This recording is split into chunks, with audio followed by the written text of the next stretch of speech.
Hi students, இன்னைக்கு நம்ம class 10 maths CBSE maths arithmetic progressionல introduction video பார்ப்போம். இதுல வந்து arithmetic progression என்ன அப்படின்னா இப்போ ஒரு sequence இருக்கு 2 4 6 8 இந்த மாதிரி இருக்கு. இப்போ இது பாருங்க, இதுல first term என்ன இருக்கு 2 இருக்கு, அடுத்தது 4. இப்போ 4 minus 2 is 2. அடுத்தது 6 minus 4 அதுவும் 2 தான் வரும் நமக்கு. then 8 minus 6 அதுவும் 2.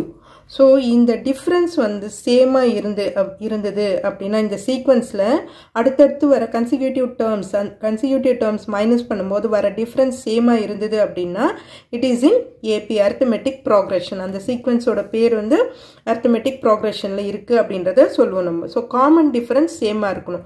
ஏன்றது இதுல வந்து நமக்கு first term, D ன்றது common difference.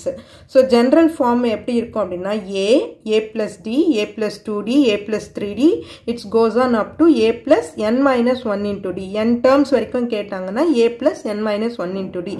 ஏன் அப்படின்னா இங்க first term A இருக்கு, second term பாருங்க A plus D, second term என்னும்போது A plus 1D இருக்கு second term. அடுத்தது third term பார்க்கும்போது A plus 2D இருக்கு third term இல்லையா, அப்போ 3 minus 1 2D. so nth term கேட்டாங்கன்னா A plus n minus 1 into D. so nth term formula AN is equal to A plus n minus 1 into D. இது nth term கேட்டாங்கன்னா இந்த formula நம்ம use பண்ணலாம். so common difference எப்படி கண்டுபிடிக்கிறதுனா A2 minus A1.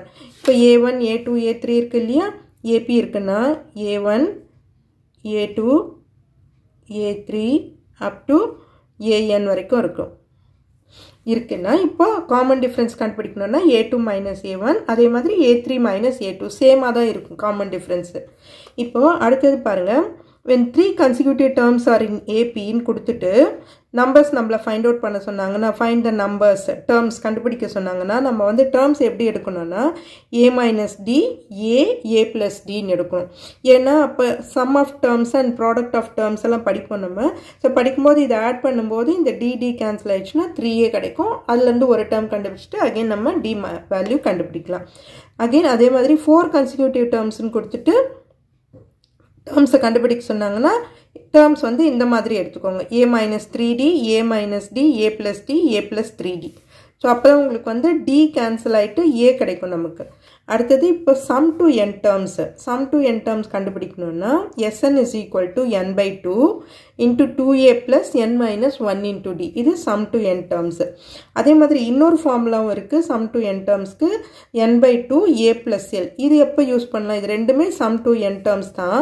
இது எப்போ use பண்ணணும்னா when last term is given, last term கொடுத்துட்டு இருந்தாங்கன்னா இந்த ஃபார்முலா யூஸ் பண்ணலாம் A plus L. Last term இப்போ ஒரு 1 2 3 4 லாஸ்ட் டேர்ம் 1 plus 2 plus 3 15 கொடுத்துட்டு இருந்தாங்கன்னா இந்த ஃபார்முலா யூஸ் பண்ணலாம்.